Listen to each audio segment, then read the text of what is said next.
السلام علیکم ورحمۃ اللہ وبرکاتہ نحمده ونصلی علی رسوله الکریم اما بعد بسم اللہ الرحمن الرحیم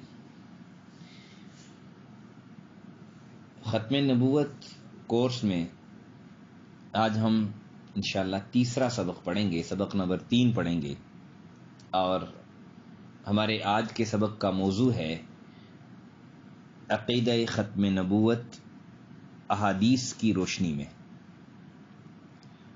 اور اس کے ساتھ ساتھ ہم عقیدہ ختم نبوت پر قادیانی عقیدے کا بھی جائزہ لیں گے انشاءاللہ۔ تو ویسے تو عقیدہ ختم نبوت پر تقریباً 210 سے زائد احادیث مبارکہ ہیں، لیکن چونکہ 210 ساری کی ساری ہم احادیث بیان کریں تو یہ بات بہت طویل ہو جائے گی اور سبق بہت لمبا ہو جائے گا، تو مختصر انشاءاللہ ہم کوشش کریں گے کہ عقیدہ ختم نبوت پر 10 احادیث پیش کریں گے انشاءاللہ۔ تو سب سے پہلی حدیث مبارکہ عن ابی ہریرہ رضی اللہ تعالی عنہ ان رسول اللہ صلی اللہ علیہ وسلم قال مثلی ومثل الانبیاء من قبلی کمثل رجل بنا بنیانا فاحسنه واجمله الا موضع لبنة من زاویة من زوایاه فجعل الناس يطوفون به ويعجبون له ويقولون هل وضعت هذه اللبنة قال فأنا اللبنة وأنا خاتم النبيين۔ یہ مسلم شریف کی حدیث ہے، حدیث نمبر 5961 5961۔ حضرت ابو ہریرہ رضی اللہ تعالی عنہ سے مروی ہے کہ آقا نامدار حضرت محمد مصطفیٰ صلی اللہ علیہ وسلم نے فرمایا، میری اور مجھ سے پہلے انبیاء کی مثال ایسی ہے کہ ایک شخص نے بہت ہی حسین و جمیل محل بنایا، مگر اس کے کونے میں ایک اینٹ کی جگہ چھوڑ دی۔ لوگ اس کے گرد گھومنے اور اشش کرنے لگے اور یہ کہنے لگے کہ یہ ایک اینٹ بھی کیوں نہ لگا دی گئی۔ آپ صلی اللہ علیہ وسلم نے فرمایا، میں وہی اینٹ ہوں اور نبیوں کو ختم کرنے والا ہوں۔ یہ پہلی حدیث تھی۔ اب دوسری حدیث عن ابی ہریرہ رضی اللہ تعالی عنہ ان رسول اللہ صلی اللہ علیہ وسلم قال فضلت علی الانبیاء بست اعطیت جوامع الکلم ونصرت بالرعب واحلت لی الغنائم وجعلت لی الارض طہورا ومسجدا وارسلت الى الخلق کافۃ وختم بی النبیون۔ یہ بھی مسلم شریف کی حدیث ہے، حدیث نمبر 1167۔ حضرت ابو ہریرہ رضی اللہ تعالیٰ عنہ سے روایت ہے کہ آقا نامدار صلی اللہ علیہ وسلم نے فرمایا، مجھے 6 چیزوں پر انبیاء کرام پر فضیلت دی گئی۔ 6 چیزوں کی وجہ سے مجھے جامع کلمات عطا کیے گئے، رعب کے ساتھ میری مدد کی گئی، مال غنیمت میرے لیے حلال کر دیا گیا، اور روئے زمین کو میرے لیے مسجد اور پاک کرنے والی چیز بنا دیا گیا، اور مجھے تمام مخلوق کی طرف مبعوث کیا گیا، اور مجھ پر تمام نبیوں کا سلسلہ ختم کر دیا گیا۔ تیسری حدیث قال رسول اللہ صلی اللہ علیہ وسلم لعلی انت لعلی قال رسول اللہ صلی اللہ علیہ وسلم لعلی انت منی بمنزلت ہارون من موسیٰ الا انہ لا نبی بعدی۔ یہ بھی مسلم شریف کی حدیث ہے، حدیث نمبر 6217، کہ رسول اللہ صلی اللہ علیہ وسلم نے فرمایا حضرت علی سے کہ تم مجھ سے وہی نسبت رکھتے ہو جو حضرت ہارون علیہ السلام کو حضرت موسیٰ علیہ السلام سے تھی، مگر میرے بعد کوئی نبی نہیں ہے۔ چوتھی حدیث عن النبی صلی اللہ علیہ وسلم قال كانت بنو اسرائیل تسوسهم الانبیاء كلما هلك نبی خلفه نبی وانه لا نبی بعدی وسيكون خلفاء فيكثرون۔ یہ بخاری شریف کی حدیث ہے، حدیث نمبر 3455۔ نبی اکرم صلی اللہ علیہ وسلم نے فرمایا، کہ بنی اسرائیل کی قیادت خود ان کے انبیاء کرام کیا کرتے تھے. جب کسی نبی کی وفات ہو جاتی تو دوسرا نبی اس کی جگہ آ جاتا تھا، لیکن میرے بعد کوئی نبی نہیں، البتہ خلفاء ہوں گے اور بہت ہوں گے. پانچویں حدیث، وَإِنَّهُ سَيَكُونُ فِي أُمَّتِي 30 كَذَّابُونَ كُلُّهُمْ يَزْعُمُ أَنَّهُ نَبِيٌّ وَأَنَا خَاتَمُ النَّبِيِّينَ لَا نَبِيَّ بَعْدِي. یہ ترمذی شریف کی حدیث ہے، حدیث نمبر 2219. میرا آقا صلی اللہ علیہ وسلم نے فرمایا میری امت میں 30 جھوٹے پیدا ہوں گے، ان میں سے ہر ایک یہ گمان کرے گا اور کہے گا کہ میں نبی ہوں، حالانکہ میں خاتم النبیین ہوں، میرے بعد کوئی نبی نہیں ہے. چھٹی حدیث، قال رسول اللہ صلی اللہ علیہ وسلم ان الرسالۃ والنبوۃ قد انقطعت فلا رسول بعدی ولا نبی. رسول اکرم صلی اللہ علیہ وسلم نے فرمایا رسالت و نبوت ختم ہو چکی، بس میرے بعد نہ کوئی رسول ہے نہ نبی ہے. یہ ترمذی شریف کی حدیث ہے، حدیث نمبر 2272. ساتویں حدیث، قال رسول اللہ صلی اللہ علیہ وسلم نحن الآخرون السابقون یوم القیامة اوتوا الکتاب من قبلنا وأوتیناہ من بعدہم. رسول اکرم صلی اللہ علیہ وسلم نے فرمایا ہم سب کے بعد آئے اور قیامت کے بعد سب سے آگے ہوں گے، صرف اتنا ہوا کہ ان کو کتاب ہم سے پہلے دی گئی. حدیث نمبر 8، قال رسول اللہ صلی اللہ علیہ وسلم لو کان بعدی نبی لکان عمر بن الخطاب. ترمذی شریف کی حدیث ہے، حدیث نمبر 3686 نمبر حدیث ہے. اور ساتویں جو حدیث گزری ہے اس کا نمبر بتانا میں بھول گیا، یہ بخاری شریف کی حدیث ہے اور حدیث نمبر ہے 896. تو آٹھویں حدیث کا ترجمہ، رسول اکرم صلی اللہ علیہ وسلم نے فرمایا اگر میرے بعد کوئی نبی ہوتا تو عمر بن خطاب ہوتے رضی اللہ تعالی عنہ.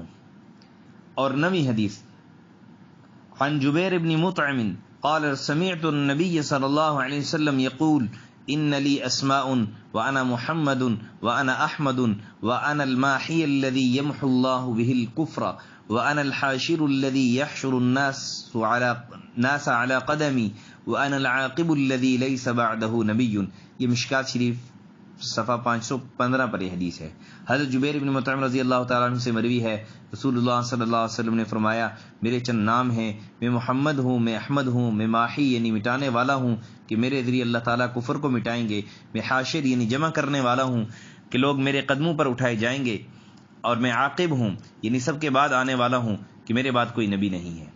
اسی طرح 10ویں حدیث، قال رسول اللہ صلی اللہ علیہ وسلم بعثت انا والساعة هكذا. بخاری شریف کی حدیث ہے، حدیث نمبر 6503. رسول اللہ صلی اللہ علیہ وسلم نے اپنی شہادت کی انگلی اور درمیانی انگلی کی طرف اشارہ کر کے فرمایا مجھے اور قیامت کو ان دونوں انگلیوں کی طرف بھیجا گیا ہے. یعنی جس طرح شہادت کی انگلی اور درمیانی انگلی کے درمیان کوئی انگلی نہیں، اسی طرح میرے اور قیامت کے درمیان کوئی نبی نہیں. ان 10 احادیث مبارکہ سے بھی یہ بات بالکل واضح ہو گئی کہ نبیوں کی تعداد حضور اکرم صلی اللہ علیہ وسلم کے تشریف لانے سے پوری ہو گئی، اور حضور صلی اللہ علیہ وسلم کے بعد نبیوں کی تعداد میں کسی ایک نبی کا بھی اضافہ نہیں ہوگا. یہ 10 احادیث ہم نے بطور استشہاد کے پیش کی کہ ان 10 کے 10 احادیث سے یہ ثابت ہوتا ہے کہ رسول اللہ صلی اللہ علیہ وسلم آخری نبی ہیں. آپ دیکھیں کہ ان 10 حدیث میں سے ان کا مختصر ہم خلاصے کے طور پر جائزہ بھی لیتے ہیں.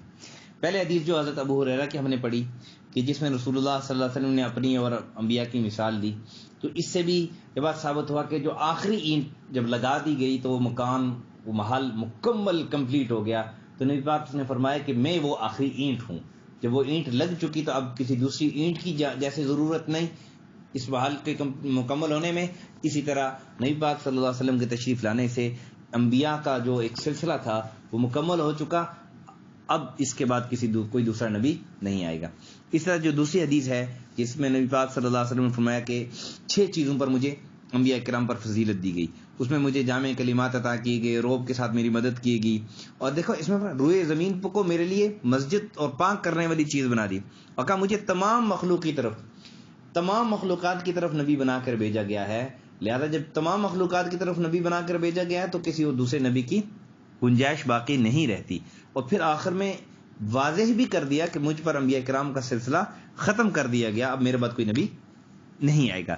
اسی طرح تیسری حدیث نبی پاک صلی اللہ علیہ وسلم نے حضرت علی سے کہ فرمایا کہ میری اور آپ کی نسبت موسیٰ اور ہارون کی جیسی ہے، موسیٰ علیہ السلام اور ہارون علیہ السلام کی جیسی ہے، لیکن میرے بعد چونکہ کوئی نبی نہیں آئے گا، لہٰذا موسیٰ علیہ السلام کے ساتھ ساتھ حضرت ہارون علیہ السلام کو بھی نبی بنا کر بھیجا گیا تھا، نبی بنایا تھا تاکہ وہ حضرت موسیٰ علیہ السلام کی مدد کر سکیں. تو حضرت علی رضی اللہ تعالیٰ عنہ چونکہ نبی پاک کے بعد صلی اللہ علیہ وسلم کے بعد کوئی نبی نہیں آئے گا، لہٰذا حضرت علی نبی تو نہیں ہیں لیکن ان کے رفقا نبی پاک صلی اللہ علیہ وسلم کے رفقا میں شامل ہیں، ان کے محبین میں شامل ہیں، اصحاب میں، جلیل القدر اصحاب میں شامل ہیں. اسی طرح نبی پاک صلی اللہ علیہ وسلم نے فرمایا کہ جب کسی چوتھی حدیث جو ہے کہ کسی نبی کی وفات ہو جاتی تو دوسرا نبی اس کے بعد آ جاتا. اب میں چونکہ سارے عالم کے لیے نبی بنا کر بھیجا گیا ہوں، لہذا میرے بعد کوئی نبی نہیں آئے گا. اس لیے اس سے بھی یہ بات واضح ہوتی ہے کہ نبی پاک صلی اللہ علیہ وسلم کے تشریف لانے سے نبوت کا سلسلہ ختم ہو چکا. اسی طرح کہ میرے بعد 30 کذاب آئیں گے لیکن ان میں سے کوئی بھی نبی نہیں ہوگا، یہ حدیث بھی واضح کرتی ہے. اور اسی طرح رسول اللہ صلی اللہ علیہ وسلم نے فرمایا کہ ان رسالت والنبوۃ قد انقطعت، اب یہ ختم ہو چکی ہے، نبوت اور رسالت کے سلسلہ جو ہے وہ ختم ہو چکا. اس سے بات ثابت ہوتی ہے. اور کہا کہ فلا رسول بعدی ولا، میرے بعد نہ کوئی رسول ہے نہ کوئی نبی ہے. یعنی کسی قسم کا کوئی آدمی یہ دعویٰ کرے کہ میں نبی تو نہیں ہوں. نبی پاک صلی اللہ علیہ وسلم نے فرمایا لا نبی بعدی، میں تو رسول ہوں. اس میں واضح کر دیا کہ رسول بھی کوئی نہیں. اب یہ سلسلہ قد انقطعت، ختم ہو چکا، اللہ تعالیٰ نے ختم فرما دیا. اور اسی طرح نحن الاخرون السابق، میں آخری ہوں لیکن قیامت کے دن سب سے آگے ہوں گا، سب سے افضل ہوں. تو نبی پاک صلی اللہ علیہ وسلم یہ کی ایک ایک حدیث سے بات ثابت ہو رہی ہے. اس طرح حضرت عمر کے متعلق بھی فرمایا کہ میرے بعد کوئی نبی ہوتا تو حضرت عمر ہوتا، چونکہ نبی کوئی نہیں لہذا حضرت عمر بھی نبی نہیں. تو جب حضرت عمر نبی نہیں تو اس لیے کوئی اور نبی نبوت کا دعویٰ کرے تو وہ بھی نبی نہیں ہو سکتا. اسی طرح نبی پاک صلی اللہ علیہ وسلم نے یعنی جو 9ویں حدیث ہے جبیر بن مطعم رضی اللہ تعالیٰ عنہ کی، تو اس سے بھی یہ ثابت ہوتا ہے نبی پاک صلی اللہ علیہ وسلم نے آخر میں فرمایا کہ میرے بعد کوئی نبی نہیں. پھر آخری حدیث جو نبی پاک نے فرمایا کہ بعثت انا والساعۃ ہکذا، ان 2 انگلیوں کا اشارہ فرمایا کہ جیسے ان 2 انگلیوں کے درمیان کوئی نبی نہیں، لہٰذا میرے اور قیامت کے درمیان کوئی نبی نہیں آئے گا، میں آخری نبی ہوں. تو ان ساری احادیث مبارکہ سے ثابت ہوتا ہے کہ نبی پاک صلی اللہ علیہ وسلم آخری نبی ہیں. اب ہم اس طرف آتے ہیں کہ عقیدہ ختم نبوت پر قادیانی کا دھوکہ. دیکھیں عقیدہ ختم نبوت پر ہمارا یعنی مسلمانوں اور قادیانیوں کا اصل اختلاف یہ ہے کہ ہمارا عقیدہ تو یہ ہے کہ نبیوں کی تعداد حضور صلی اللہ علیہ وسلم کے آنے سے مکمل ہو چکی، جبکہ قادیانی یہ کہتے ہیں کہ نبیوں کی تعداد نعوذ باللہ مرزا قادیانی کے آنے سے مکمل ہوئی. ہم حضور صلی اللہ علیہ وسلم کو نبوت کی امارت کی آخری اینٹ مانتے ہیں، جبکہ قادیانی نعوذ باللہ من ذالک مرزا قادیانی کو نبوت کی امارت کی آخری اینٹ مانتے ہیں. ہم مسلمان کہتے ہیں کہ حضور صلی اللہ علیہ وسلم کے بعد کوئی نبی نہیں بن سکتا، جبکہ قادیانی کہتے ہیں کہ نعوذ باللہ مرزا قادیانی کے بعد کوئی نبی نہیں بن سکتا. تو اس لیے ہم چند حوالے پیش خدمت کرتے ہیں آپ کے، جن سے پتہ چلتا ہے کہ قادیانی مرزا قادیانی کو نبوت کی امارت کی آخری اینٹ اور آخری نبی سمجھتے ہیں، حالانکہ یہ عقیدہ ان کا، یہ بات ان کی جیسے ہم نے احادیث پڑھی اس کے ذریعے سے بالکل بھی باطل ہے. اب دیکھیں مرزا قادیانی نے لکھا ہے کہ مسیح موعود کے کئی نام ہیں، من جملہ ان میں سے ایک نام خاتم الخلفاء ہے، یعنی ایسا خلیفہ جو سب سے آخر میں آنے والا ہو. یہ چشمہ معرفت خزائن جلد 23 کے اندر صفحہ 333 کے اندر انہیں لکھا ہے.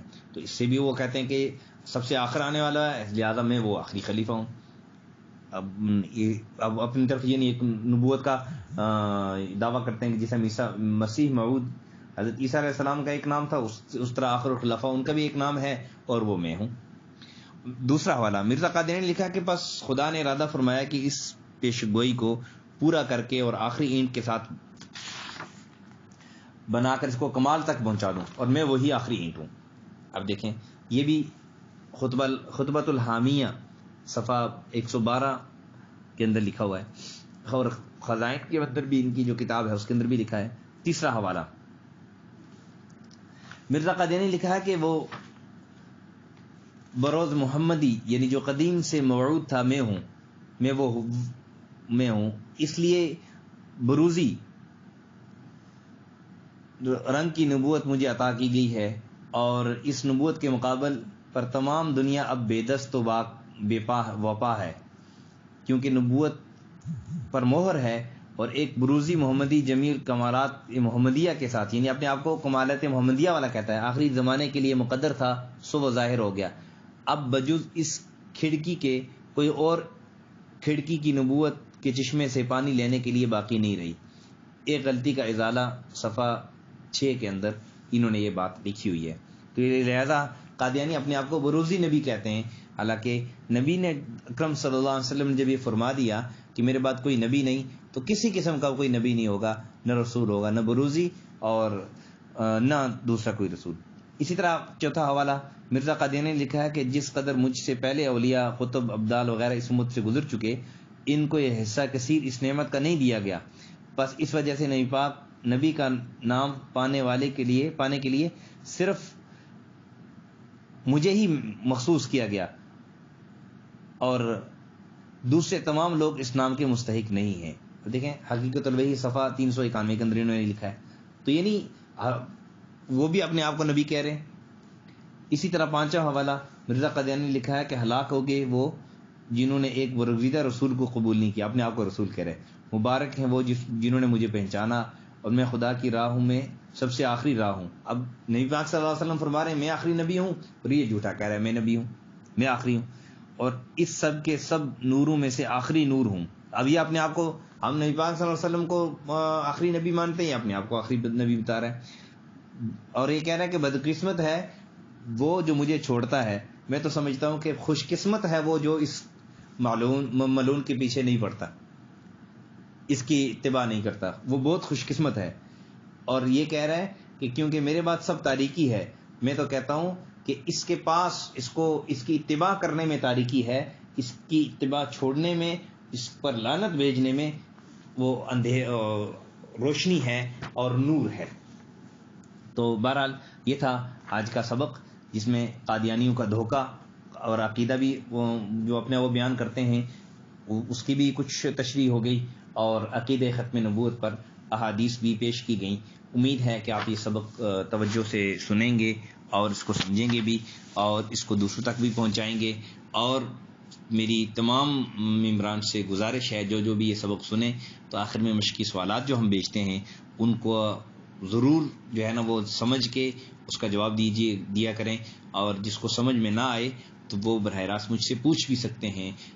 اللہ جل شانہ آپ سب کا حامی و ناصر ہو، اور آخر میں یہی کہوں گا کہ عقیدہ ختم نبوت زندہ باد، اور جو لوگ عقیدہ ختم نبوت نہیں رکھتے اللہ ان کو ہدایت دے، جن کے مقدر میں ہدایت نہیں اللہ ان کو تباہ و برباد کرے۔ وآخر دعوانا الحمدللہ رب العالمین۔